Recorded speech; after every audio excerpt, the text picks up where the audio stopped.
Bapak Ibu, mari kita sambil menyiapkan membuka 1 Korintus 15. 1 Korintus 15.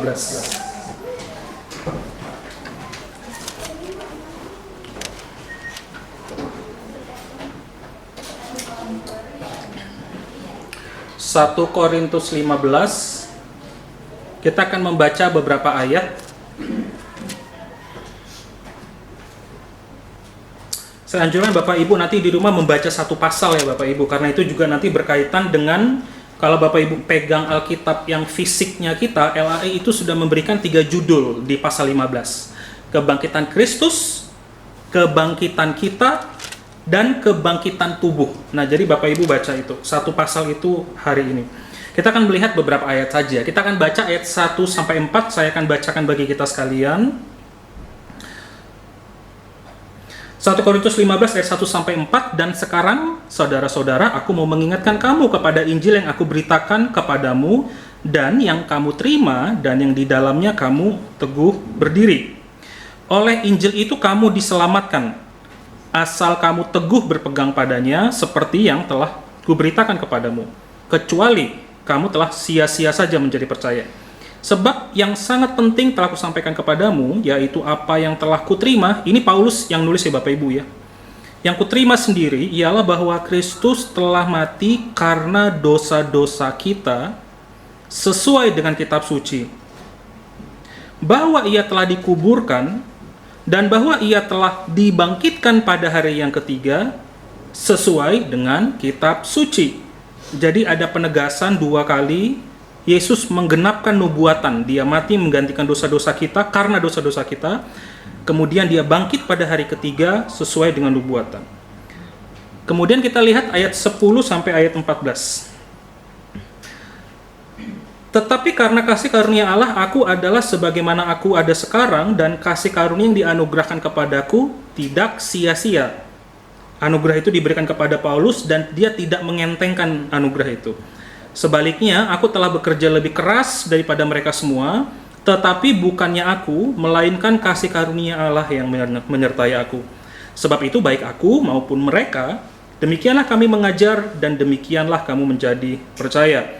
Jadi bila mana kami beritakan bahwa Kristus dibangkitkan dari antara orang mati, bagaimana mungkin ada di antara kamu yang mengatakan bahwa tidak ada kebangkitan orang mati?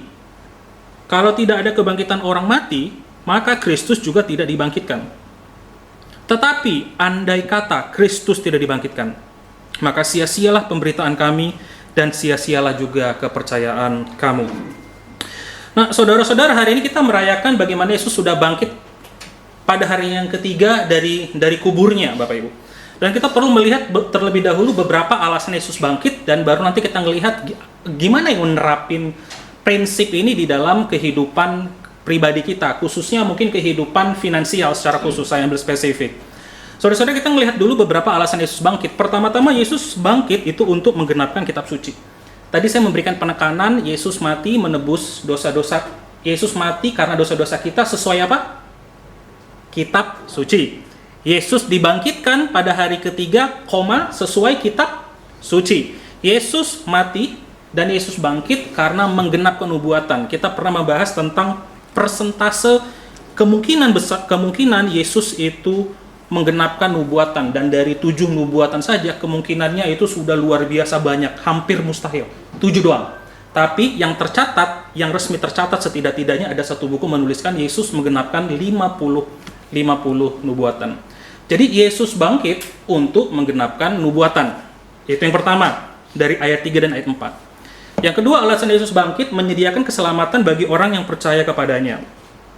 Nah, saudara-saudara, Yesus itu harus mati, harus bangkit, dan harus naik ke surga. Ini harus satu paket. Kalau Yesus mati, Yesus tidak bangkit, berarti dia manusia biasa, nggak ada gunanya, nggak akan ada penebusan dosa. Kita lihat di ayat 15, ayat 14. Kalau Yesus juga mati dan tidak dibangkitkan, berarti sia-sia iman kita, dan mari kita menjadi ateis saja. Capek Bapak Ibu menjalankan kewajiban agama, betul ya? Kadang-kadang malah agama itu jadi kewajiban, bukan jadi satu sukacita karena kasih kita kepada Tuhan. Karena iman kita sia-sia. 1 Korintus 15 ayat 14, andai kata Ingat ya, ada andai kata ya, pengandaian. Kristus tidak dibangkitkan, maka sia-sialah pemberitaan kami dan sia-sialah juga kepercayaan kamu. Yesus menyediakan keselamatan, dan keselamatan yang kita dapatkan karena Yesus mati, Yesus bangkit, dan naik ke surga. Ini satu paket. Di dalam sepanjang sejarah, orang kalau mau menyerang kekristenan, yang mereka harus serang hanya ada dua. Kristusnya dan Alkitab. Cuman itu saja. Bapak Ibu, kita mau pikirkan apapun, hanya itu aja dua yang diserang sama orang-orang tidak percaya. Kristusnya, karena iman kita didasarkan, dilandaskan pada Kristus. Nggak ada Yesus Kristus, iman kita lenyap, Bapak Ibu. Nggak ada sama sekali. Ya berarti kita jadi Yahudi. Perjanjian baru nggak usah percaya, mari kita percaya PL saja. Terus nanti kita mulai pasang, Bapak Ibu. Jadi sinagog, pasar minggu, kita tulisnya, Bapak Ibu. Nah, tetapi Yesus itu menyediakan keselamatan bagi orang-orang yang percaya kepadanya. Nah, alasan yang ketiga, Bapak Ibu, itu Yesus memberikan jaminan 100%, bukan 99,9% ya. Bukan, 100% bahwa kita itu akan dibangkitkan.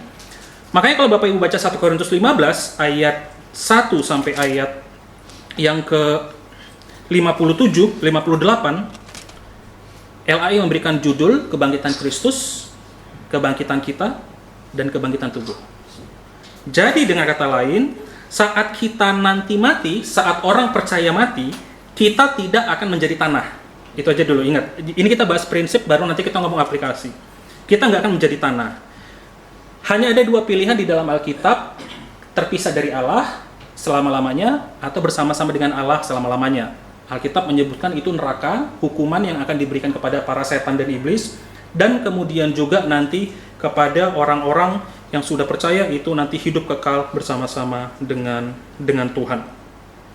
Berarti di dalam kekristenan tidak ada manusia turun ke dalam dunia jadi roh halus. Bapak Ibu harus camkan itu baik-baik ya. Karena kalau orang yang kita kasihi atau ada nenek moyang kita atau keturunan kita turun dan meminta sesuatu kepada kita, berarti apa yang Alkitab katakan itu keliru. Alkitab mengatakan sudah tidak ada hubungan antara orang hidup sama orang mati. Lalu apa yang saya lihat ada di dalam dunia? Bapak Ibu ingat di dalam Alkitab, iblis pun menyamar menjadi malaikat terang. Iblis menyamar menjadi malaikat terang. Dan itu memberikan konfirmasi kepada kita. Suaranya kok mirip, mukanya kok mirip, gesturnya kok mirip, baunya kok mirip. Sekarang saya tanya, Bapak Ibu, iblis bisa berikan kekayaan nggak? Bisa. Kalau gitu dia bisa berubah dong jadi manusia yang kita kasihi. Bisa, udah pasti bisa banget. Jadi kita harus hati-hati. Sekali lagi tergantung nih, kita percaya sama Yesus dan Alkitab atau kita percaya kepada yang lain. Kalau kita percaya Yesus sama di Alkitab, kebangkitan kita dituliskan.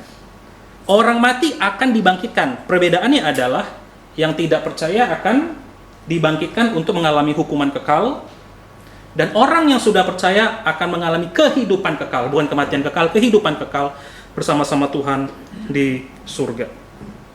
Nah, dan Bapak Ibu, dengan 3 alasan inilah Bapak Ibu yang menjadi dasar bagi kita untuk mengaplikasikan dalam hidup. Tapi kita lihat terlebih dahulu bahwa Yesus bangkit ini bukan ilusi atau halusinasi satu orang. Di dalam ayat yang ke-5 sampai ayat yang ke-8, nanti makanya saya minta Bapak Ibu akan baca di 1 Korintus 5 ayat 8, ada banyak saksi. Paulus waktu menyelidiki apakah Yesus itu bangkit dan hidup, dia itu enggak hanya mendengar apa kata orang. Bukan kayak kita Bapak Ibu ya, lihat sosial media, wah kebakaran, wah kita percaya kebakaran, wah ada masalah, kita ikutin. Enggak. Paulus itu bukan orang bego. Benar-benar pintar. Dia cari setengah mati. Dan dia tuliskan, Petrus saksinya. Ayat 5 sampai ayat 8, Bapak Ibu nanti baca di rumah. 11 para murid, karena Yudas, murid ke-12 kan mati bunuh diri, jadi hanya 11 para murid, lihat semua, seluruh para murid. Yakobus, saudara kandung Yesus, ingat, Yakobus dituliskan Paulus di sini karena Yakobus adalah saudara kandung, dan kita tahu ya Bapak Ibu, bahkan kita menjadi rohaniawan yang paling kenal kita siapa? Keluarga kita. Kalau Yakobus akhirnya menjadi bapak gereja, saudara kandung nih ya, yang lihat abangnya, kan Yesus anak pertama ya, abangnya itu dari Yakobus pasti anak paling bawah, karena Yesus itu anak pertama banget, anak sulung. Dia akan lihat bagaimana abangnya bekerja, kokonya bekerja dan berjuang sampai usia 30 tahun. Bapak Ibu, harusnya dia tahu ini siapa. Jadi waktu dia tuliskan Yakobus, dia lihat saudara kandungnya aja percaya. Dan, nah ini dia. Di ayat 6. Lebih dari 500 orang saksi dan sebagian besar dari mereka masih hidup. Bapak Ibu, bagi sekarang ini kita udah nggak relevan. 2000 tahun yang lalu mati. Tapi kita ingat, Paulus menulis 1 Korintus di tahun sekitar 70, 80, 90-an Masehi. Ya, ingat ya. Yesus mati kemungkinan kira-kira 35 ke 40. Masih ada saksi hidup yang melihat Yesus. Orang kalau bilang histeria massal, menghipnotis bareng, itu harus di satu tempat. Bapak Ibu, kita nggak bisa hipnotis dari TV. Bapak Ibu kalau nih hipnotis, kalau nggak dari telepon, dari suara, harus dekat ya. Harus ada dekat, harus ada kode yang kami berikan. Saya nggak pernah hipnotis. Yang orang berikan, Bapak Ibu. Tetapi Yesus menampakkan diri di berbagai tempat dengan jumlah total 500 saksi. Antara Paulus gila karena 1 Korintus ditulis masih banyak saksi yang hidup, atau Yesus benar-benar bangkit. Jadi kemungkinan besar ini Yesus itu adalah bangkit. Nah, jadi ini beberapa Bapak Ibu bukti-bukti yang Bapak Ibu mungkin sudah pernah dengarkan sebelumnya. Oke. Nah, jadi karena Yesus sudah bangkit dan hidup, alasannya jelas, saksinya banyak, oke ya. Alasannya jelas, saksinya banyak, maka Paulus di ayat 12 mengatakan, "Aku kerja lebih keras daripada pemberita-pemberita Injil lain." Yalah, alasannya udah jelas hidup, gitu loh. Yang lain, sebentar. Itu mungkin kalau volume laptopnya bisa dikecilin nggak? Itu kayaknya suara laptop deh. Yang nomor laptop. Feeling saya. Dari tadi nongol terus soalnya. Volume laptopnya dimatiin aja. Oke ya. Oke. Nah, saudara-saudara, jadi Paulus itu bekerja dengan lebih keras dan tidak menyia-nyiakan anugerah Allah. Nah, itu yang terjadi di dalam kehidupan Paulus. Makanya Paulus, seorang pembunuh, akhirnya gila-gilaan bagi Kristus. Dan dia memilih untuk tidak menikah, untuk mengerjakan tugas panggilannya. Jadi ini luar biasa yang Tuhan sudah berikan di dalam kehidupannya, Bapak Ibu. Nah, inilah komitmen yang diberikan, yang Paulus miliki karena Yesus bangkit. Nah, sekarang pertanyaannya gini, Bapak Ibu. Komitmen kita itu sudah ada nggak, Bapak Ibu? Waktu kita sudah percaya kepada Tuhan. Nanti boleh balik ke PPT-nya lagi ya, tolong dibuka. Oke. Apakah kita tuh sudah percaya kepada Yesus Kristus? Nah, ini kita tegaskan dan kita sudah pelajari waktu kita belajar dasar iman. Di Januari minggu pertama kita bahas jalan keselamatan ya. Satu jalan keselamatan melalui Yesus Kristus. Di Februari minggu pertama kita bahas dasar iman Kristen, ada jaminan. Mirip yang kita baca tadi ya, ada jaminan loh Bapak Ibu. Alasan Yesus bangkit memberikan kita jaminan. Berarti kita mati pasti masuk surga 100%, bukan 99,99%, bukan ya? Bukan 99,99%, enggak, 100%. Ada jaminan keselamatan, tapi seringkali kita digoyahkan oleh keyakinan Injil kita. Nah, jadi kita harus pelajari itu. Dan karena kita dapat jaminan, bisa suka-suka kita enggak? Enggak. Makanya di Maret minggu awal, minggu pertama, kita bahas apa? Kristus sebagai pusat dan hidup. Bapak Ibu bisa melihat nggak? Ini formatnya mirip dengan apa yang kita baca.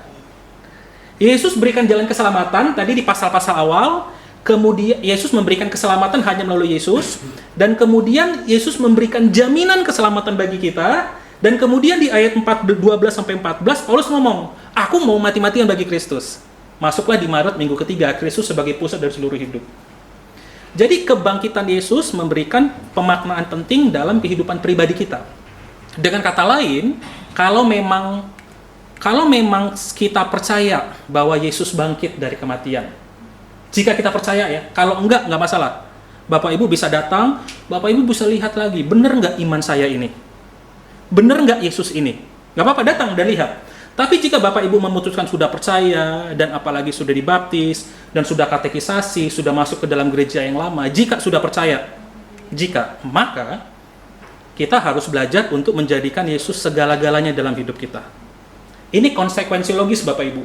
Jika kita masuk ke UI atau ITB atau universitas lain, maka ada tugas dan tanggung jawab sebagai anak universitas. Jika saya masuk ke perusahaan A, perusahaan B, dan saya mau berkomitmen di dalam perusahaan itu, maka yang harus dilakukan apa? Aku mengerjakan sesuai job desk yang sudah diberikan kepadaku. Ini sah. Jika pertanyaannya apakah saya sudah percaya atau tidak? Jika aku harus belajar, maka aku harus belajar. Maka aku harus belajar melakukan apapun yang Allah atau Yesus katakan. Nah, inilah yang kemarin kita lihat Bapak Ibu. Seluruh hidup kita apakah ditundukkan nggak? Ini pelajaran minggu ketiga. Ditundukkan nggak kepada Kristus? Kesehatan kita, pendidikan kita, mau S1, S2, S3, S-teler, atau tidak mau melanjutkan sekolah, harus pasti Bapak Ibu. Apakah kehendak Tuhan atau enggak? Rekreasi, mau kemana kita? Ada duit, boleh nggak ke Swiss? Boleh saja. Tapi pada saat tertentu saat kita tanya Tuhan, mungkin jangan-jangan kita berpikir, kayaknya enggak juga deh. Kayaknya ada sesuatu yang lebih penting lagi daripada rekreasi. Gitu.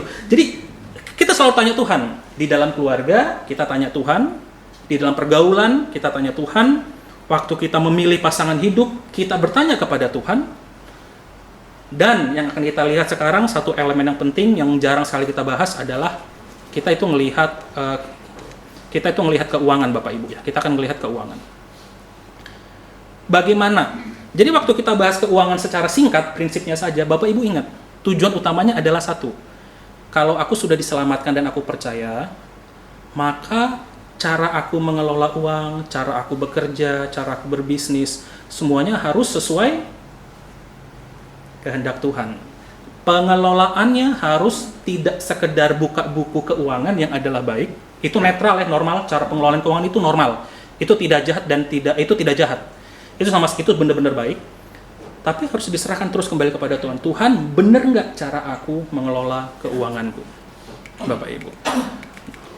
Nah, jadi mengapa kita bahas uang? Karena 8 jam sehari Bapak Ibu nyari duit. Ya. Ada yang 12 jam sehari nggak mungkin.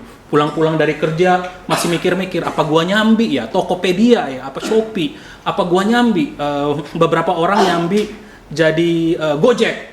Pulang-pulang jam 4, jam 5, buka Gojek sampai jam 9, terus pulang, Bapak Ibu.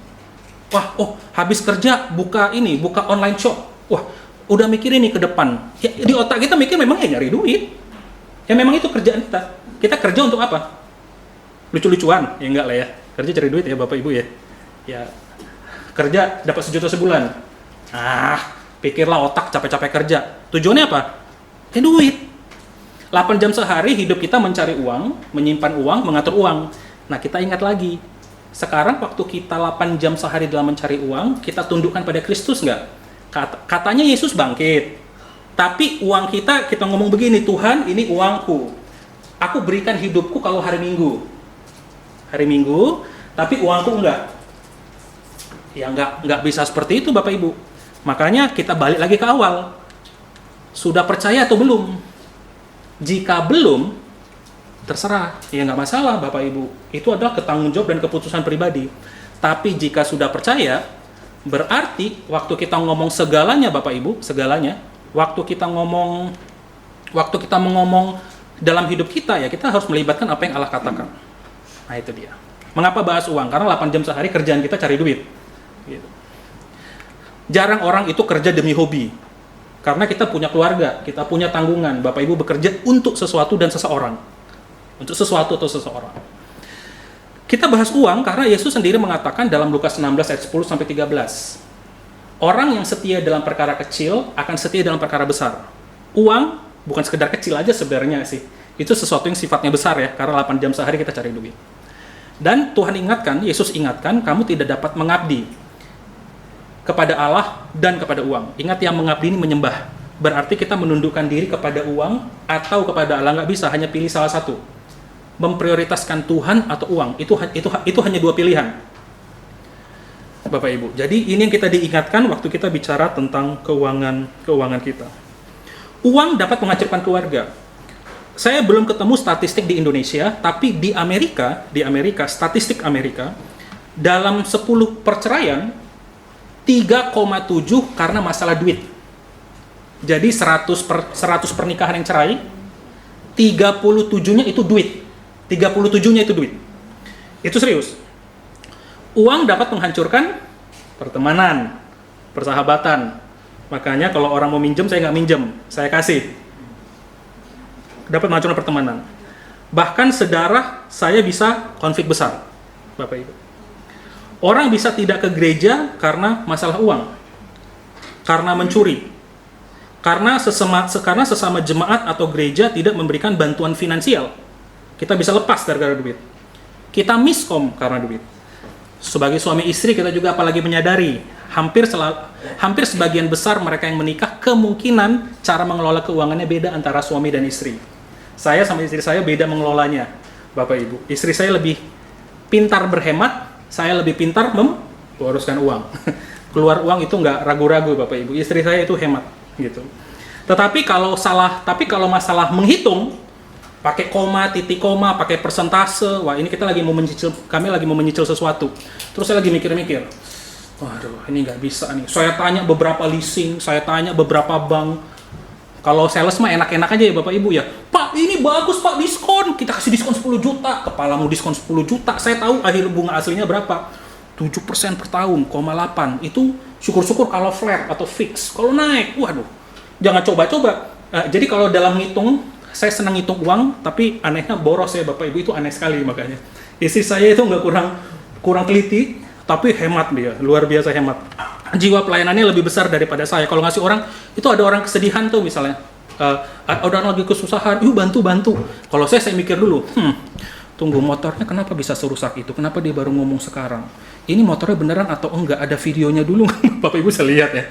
Orang kalau minta bantuan tuh saya lihat dulu, ini sah nggak gitu. Udah mikir dapet pun, pelitnya juga kayaknya cukup cepet lah. Yang lain juga pada ngasih. Aduh, saya pikir aduh Tuhan berdosa sekali. Nah, saudara-saudara jadi bisa lihat ya. Jadi dari pengelolaan keuangan saya pun, saya berkali-kali Bapak Ibu sama sekali tidak setia. Jadi ada elemen-elemen di mana kita itu setia dan tidak setia, dan itu kita tundukkan kepada Kristus. Nah, jadi Bapak Ibu, makanya uang itu penting. Kita hanya lihat satu prinsip saja ya. Ada banyak prinsip, Bapak Ibu. Saya lagi beli beberapa buku bekas tentang keuangan ya dari Finansial Kristen. Dia sudah meninggal sih. Tapi kita akan lihat cuma satu saja yang saya sekian banyak baca buku. Kayaknya ini yang paling penting secara rohani. Yang pertama, yang utama, nggak boleh diganggu gugat. Satu prinsip pertama yang nomor satu nih. Gampang ya? Ngelakuinnya susah ya Bapak Ibu ya. Konsisten ya, Yesus kan bangkit katanya nih. Kita harus taat, melakukan apa yang dia katakan. Berarti Yesus harusnya jadi siapa? Tuhannya kita ya. Berarti ya benar kan, Tuhan pemilik segalanya. Tuhan pemilik siapa? Hidupku. Bapak Ibu, Tuhan berarti milikin uang Bapak Ibu. Nah, aku nggak tahu nih, ada yang mulai resisten nggak nih di hatinya? Uang saya milik saya Pak. Saya setengah mati loh, jerih lelah loh. Capek saya kerja, yang dimaki kan saya, bukan Tuhan Yesus. Benar ya Bapak Ibu ya? Yang ngatasi komplain konsumen siapa? Tuhan atau saya? Kita kan? Yang harus kita harus kembaliin barang, kita harus bayar hutang kita kepada mungkin distributor. Jadi lelah siapa? Ya kita kan? Nah, sebagian dari besar kita resisten mungkin dengan hal ini, tapi kita ingat konsep awal, Yesus kan bangkit ya, benar. Berarti Yesus Tuhan kita enggak? Jika Yesus adalah Tuhan kita dan Juru Selamat kita, berarti cara kita ngelola uang, cara kita mendapatkannya, bahkan cara kita menyimpannya atau menginvestasikannya harus melibatkan Tuhan. Termasuk investasi. Kadang-kadang kita kalau dengar, mungkin saya pernah cerita ada bapak-bapak yang, Pak mau ikut nggak gitu loh. Jadi dia ngumpul-ngumpulin orang tuh buat investasi. Jadi dia rupanya main forex Bapak Ibu. Satu hari 1%. Kepala saya udah pusing, satu hari 1%. Saya sih percaya kalau pemain forex beneran ngomong gitu loh. Maksudnya kalau beneran gitu loh. Cuman Pak portfolionya mana Pak? Saya mau lihat dulu Pak. Ya akunnya akun mainan. Jadi dia ada 2 akun ya. Akun real sama akun apa sih istilahnya? Saya lupa. Jadi itu duit, bukan duit mainan. Jadi masih belajar, jadi bukan pakai duit asli. Ya percuma Pak kalau kayak begini Pak, untuk apa gunanya begitu. Tuhanlah pemilik segalanya. Jadi Tuhan mempercayakan kita semua aset kita ya Bapak Ibu, rumah, tanah, emas, perhiasan, reksadana, deposito, saham, termasuk kalau ada yang main kripto Bapak Ibu, Itu adalah asetnya Tuhan. Cara mengelolanya harus tanya Tuhan. Waktu kita bicara keuangan ini ada banyak elemennya Bapak Ibu ya. Jadi itu keterbatasan kita dari satu rohanian ke rohanian lain. Saya baca bukunya Larry Burkett, dia itu mulai dari bisnis, investasi, cara meminjamkan, cara mengambil pinjaman. Itu rupanya aspek bicara uang itu banyak. Tapi kita akan cuma lihat satu aja tuh. Makanya karena begitu banyak ini kita pusing nanti bahasnya. Tapi ingat satu, dikit-dikit tanya Tuhan. Makanya kan kita renungan setiap hari, 365 kali renungan ya Bapak Ibu. 365 kali mencari suara Tuhan, dan 365 kali kita renungan mendengar suara Tuhan. Kalau kita ada masalah keuangan, tak mungkin Tuhan itu nggak ngomong dong. Selama 365 kali setahun kita renungan, dan 52 kali seminggu Bapak Ibu ke gereja, belum termasuk Bapak Ibu mendengarkan podcast YouTube di rumah atau mendengarkan sambil di jalan. Berarti dengan total, dengan kata lain, bisa sampai minimal 400 sampai 500 kali mendengarkan firman Tuhan. Nggak mungkin Tuhan nggak ngomong. Makanya Bapak Ibu, saya datang nanti untuk persekutuan Rabu, kita akan belajar gimana ya caranya tanya Tuhan itu loh di area-area kehidupan kita. Gitu. Itu ada caranya, karena kalau enggak, ya kita bisa saat teduh 10 tahun, berturut-turut 365 kali, tapi nggak ada perubahan. Jadi selalu tanya Tuhan, prinsip pertamanya. Tanpa konsep yang benar Bapak Ibu, kita merasa berhak menggunakan sesuka hati kita. Berhak menggunakan sesuka hati kita. Kita membeli barang ini dan itu, kita kredit ini dan itu, kita memuaskan perut kita dengan makanan ini dan itu, kita beli kendaraan, beli HP, beli rumah, beli baju, hanya memuaskan untuk nafsu kita dan tidak melibatkan Tuhan. Bukan masalah ada duit atau nggak ada duit ya Bapak Ibu ya. Bukan masalah nggak ada duit atau nggak ada duit. Masalah utamanya adalah, kalaupun ada duitnya, kita bawa ke Tuhan nggak itu? Tuhan, ini ada 20 juta nih, ada 5 juta nih, gimana aku cara makainya? Investasi, nabung, tolong orang tua, tolong temen, atau bagaimana? Bapak, selalu tanya Tuhan. Sampai kita memiliki pemahaman ini, kita akan merasa berhak menggenggam erat harta kita. Kita akan sulit sekali Bapak Ibu untuk mempersembahkan uang kita bagi pekerjaan Tuhan. Dan kita akan perhitungan, harus lihat dulu sesuatu. Atau kita juga sulit sekali untuk memberikan persembahan kita, atau bahkan menolong orang-orang yang membutuhkan. Sama seperti saya genggam itu harta saya. Udah diselidiki, masih mending kasihnya gede ya, kalau benar ya. Kan berarti kan harusnya udah pinter dong. Mana yang butuh, mana yang nggak butuh. Pinter dong harusnya. Kasihnya lebih dong. Kenyataannya apa? Kagak. Kalau udah tahu butuh, kenapa saya nggak kasih lebih? Saya kasih berapa? 50 cukup lah, cepet. Nanti orang lain juga pada ngasih. Pertanyaannya, siapa yang tahu orang lain kasih atau enggak? Jangan-jangan cuma kamu yang ngasih. Nah, Bapak Ibu, makanya kan saya genggam itu erat harta. Kita merasa berhak. Atau mungkin kita merasa berhak untuk memakainya untuk mendapatkan pengakuan. Kita membelikan barang atau suatu aset yang tidak bergerak karena kita malu. Kita membeli suatu barang karena kita gengsi. Mungkin kita mau menikah di tempat yang mahal dengan uang yang tidak kita punya, atau uang dengan menggunakan kartu kredit, Bapak Ibu. Demi siapa? Demi diri sendiri atau demi Tuhan? Nah, sehingga ini menjadi bahaya sekali bagi kita. Kalau nggak punya konsep ini Bapak Ibu, Tuhan pemilik segalanya, berarti kita nggak mau nanya ya sama Tuhan apa-apa. Udah pasti dapat dikatakan Bapak Ibu, kita akan merasa berhak dan keuangan kita makanya hancur. Bukan Tuhan tidak memberkati, tapi manajemen keuangan itu penting. Manajemen keuangan itu penting. Jadi Tuhan pemilik segalanya. Sebagai terakhir Bapak Ibu, hal-hal praktis apa yang bisa kita lakukan? Yang pertama, ada yang kaget nggak Bapak Ibu dengan ini? Nggak tahu nih, ada yang kaget nah ini. Saya curiga ada yang nggak buat rencana anggaran ini Bapak Ibu. Tahu nggak pengeluaran kita bulan ini berapa? Nggak harus sampai koma. Mungkin kalau yang toko-toko harus tahu ya. Kalau nggak boncos ya Pak Bu ya. Koma 1.023.561. 61 dari mana? Oh ini kan bunga bank. Potongan dari bank. Harus tahu itu sampai 0 komanya. Padahal 61 udah nggak ada lagi tuh rupiahnya Bapak Ibu. Tapi mungkin sebagian besar dari kita adalah ada rencana keluaran. Sederhana aja. Pengeluaran kita bulan Februari tahu nggak berapa? Pemasukan kita berapa? Sesederhana itu. Jadi bagi Bapak Ibu yang tidak buat rencana anggaran, buat rencana anggaran. Tahu aku pengeluaranku berapa, tahu pemasukanku berapa. Dan prinsip umum yang baik adalah jangan lebih besar pasak daripada tiang. Tapi masih banyak orang harus diajari hal ini. Kenapa ada pay letter? Bapak Ibu nyari kartu kredit setengah mati. Saya pernah mencoba itu 2 kali dalam waktu 3 tahun, Bapak Ibu. Udah lama sekali. Dan itu nggak tembus-tembus. Saya masih ingat zaman dulu itu, pertama kali terima gaji, senang nih, enak nih punya sisi nih, boleh dong, gitu. Pay letter zaman dulu kan kartu kredit ya. Ya sekarang, Bapak Ibu dan saya mencoba 10 menit. 10 menit. Hanya 10 menit. Saya memutuskan berhenti karena waktu saya lihat bunganya, ini bunga gila loh. Ini padahal OJK. Saya nggak kebayang kalau Bapak Ibu meminjam dari rentenir. Saya nggak kebayang itu berapa persen yang Bapak Ibu pinjam. Yang dari itu saja bunganya, waduh kepala saya pusing. Hitungan saya senang hitung ya. Wah cilaka ini. Sadis. Semua udah saya hitungin tuh, mulai dari A, B, C, dan D. Bunganya ngeri-ngeri nih. Tetapi budaya kita mulai muncul nih. Nah, teman-teman kita anak muda, hati-hati. Jangan membelanjakan uang yang tidak kita punya, atau membelanjakan uang yang baru di bulan depan kita terima. Kredit tidak sepenuhnya buruk. Tetapi, kredit kalau tidak berhati-hati, dan hampir selalu kredit itu akan menghancurkan keuangan pribadi kita. Hampir selalu, Bapak Ibu.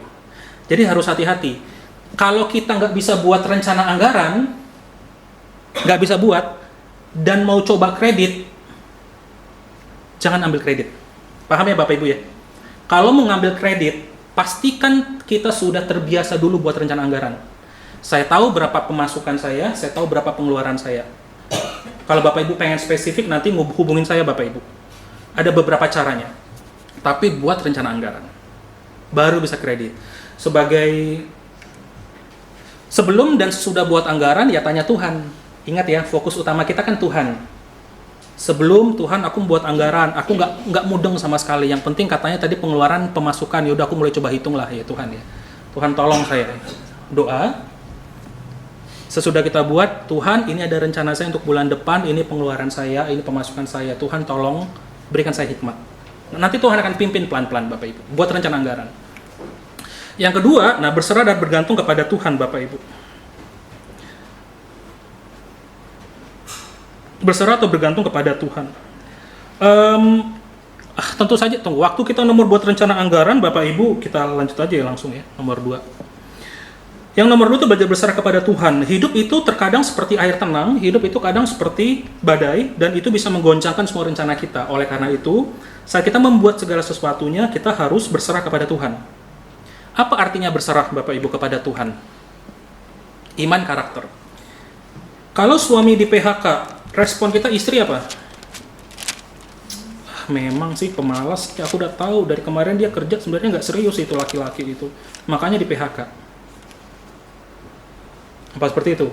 Atau kita double income, suami istri dan kerja, istri juga kerja, terus istri di PHK, dan suami kita udah ngambil kredit terlalu besar, kreditnya terlalu besar kadang-kadang ya. Jadi hati-hati kita ngambil kredit, tapi berdasarkan kepada 2 income itu luar biasa volatile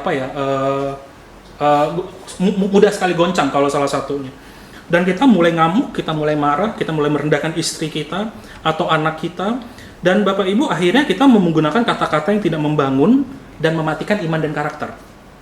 Dalam kehidupan akan ada kegagalan, itu sudah dapat dipastikan. Jadi apapun yang terjadi, jangan katakan, udahlah matilah aku selesai, bunuh diri selesai. Jual semuanya. Saya nggak tahu itu, saya dengar-dengar keluarga yang bawa anak dan istrinya lompat, katanya itu karena hutang. Dan saya kalau ketemu bapak itu saya tempeleng lo, beneran itu kayak itu, kalau beneran itu gara-gara itu bapak ibu, dan itu fatal gitu. Sebenarnya memang ini ada isu lain ya, tapi itu kecuali kalau kita udah bos, kalau kita punya perusahaan besar biasanya memang kita harus kita harus buat print up marriage biasanya.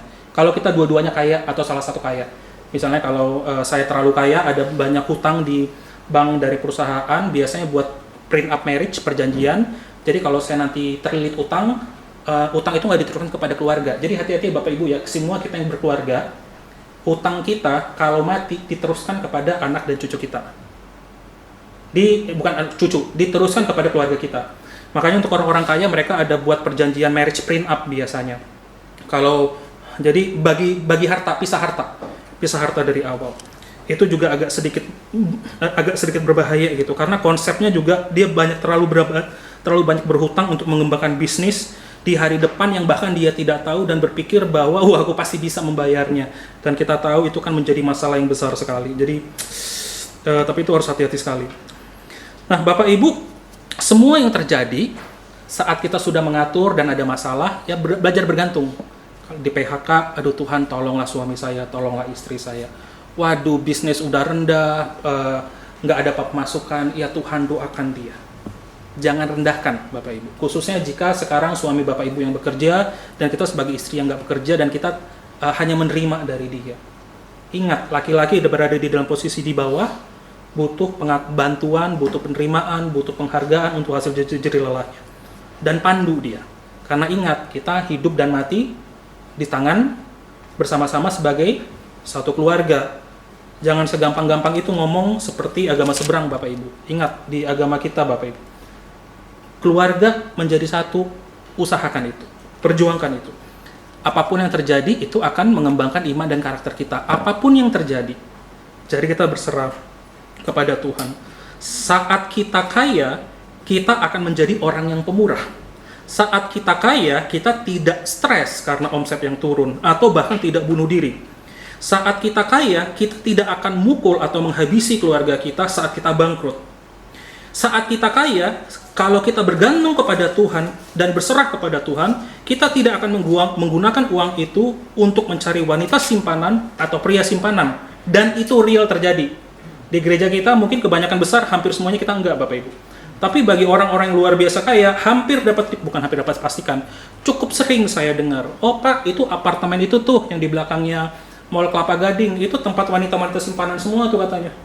Serius Pak? Iya, saya sih lihat. Iya kan kelihatan dong, bapak-bapak udah tua bawa Fortuner, habis itu nanti dia ceweknya terlalu muda untuk usia dia. Ya mau siapa? Anaknya? Ya enggak lah, mau siapa lagi? Tuh, jadi masa sih Pak, saya kayak percaya nggak percaya. Tapi itu cukup sering saya dengar. Nah, kita, walaupun kita kaya, anak-anak kita masih didik untuk mencari Tuhan dan bukan mencari uang. Sehingga waktu kita hampir mati, dan itu terjadi Bapak Ibu dengan salah satu keluarga kami, keluarga besar, yang orang tuanya itu luar biasa kaya sekali, banyak duitnya, dan sekarang udah mau mati, anaknya mikirin duit dan bagi hasil. Wah gila Bapak Ibu, saya pikir kayak, Bapak Ibu makanya jadi, ini bukan masalah kita menjadi kaya atau miskin, bukan ya? Bukan. Masalahnya adalah kalau kita Tuhan berikan duit 1 miliar, sekarang nih ya, blek Tuhan kasih, itu bisa dikelola nggak? Orang-orang yang menerima hadiah lotre di Amerika dan di UK, di Amerika menurut CNBC, 5 kali lebih besar kemungkinannya untuk bangkrut setelah 3 atau 5 tahun. Kita berpikir saat Tuhan kasih kita properti, aset murah, promosi yang bagus, dengan gaji yang gede, dan kita berpikir, oh asik, seneng. Kita ingat, kalau kita nggak menggantungkan hidup kita kepada Tuhan, mau Tuhan kasih 100 miliar pun, habis, lenyap, keluarga hancur. Sudah dapat dipastikan. Kita ambil contoh anak-anak kita lah. Kalau anak kita boros, Bapak Ibu, kita kasih 10.000, habis ya, 5.000 uang sehari, uang jajan, 10.000 kita naikin, habis. 50.000, habis nggak? Ya habis, anaknya boros. Mau kasih 1 juta sehari, saking kita kayanya. Mungkin orang kaya tuh ngasihnya kartu. Dan itu juga jadi salah satu problem waktu di gereja saya sebelumnya. Ya anaknya dikasih kartu kredit. Kan kartu kredit nanti dipakai anaknya, bapak yang bayar. Dia nggak ngerti konsep uang sama sekali kan, karena bapaknya yang bayar. Dikasih pegang kartu kredit, Bapak Ibu. Mau dikasih 10 juta sehari pun habis. Masalah utamanya apa? Karena nggak bergantung pada Tuhan, nggak tanya Tuhan, nggak membangun iman, nggak membangun karakter. Jadi bukan masalah kaya atau miskin Bapak Ibu. Tetapi kalau Tuhan sudah akan kasih berkat, dan Tuhan akan berikan kita berkat kalau kita bekerja keras, bekerja cerdas, Tuhan berikan kreativitas, Tuhan berikan kita semangat. Pertanyaan utamanya adalah, kalau itu sudah diberikan, kita akan memuliakan Tuhan atau menghina Tuhan. Termasuk juga waktu tiba-tiba orang kaya juga bisa down, luar biasa banyak. Saat down, kalau hidup kita digantungkan bukan pada Tuhan tapi pada uang, apa yang terjadi? Depresi, marah-marah, maki-maki, ya nggak tahu kali, minum alkohol kali ya, atau tetap main judi lah, atau entah apa yang dikerjain lah gitu Bapak. Nah, Tuhan akan memberikan kita Bapak Ibu keuangan yang baik kalau kita memanage dengan baik, tapi harus hati-hati. Makanya prinsip ini yang penting bagaimana. Tanya Tuhan, Tuhan berserah. Tuhan tolong, wah ada duit nih, banyak gede nih, Tuhan gimana aku kelolanya? Gimana caranya? Nah, dengan cara seperti inilah kita itu seperti yang Paulus katakan di dalam kehidupan kita, Bapak Ibu.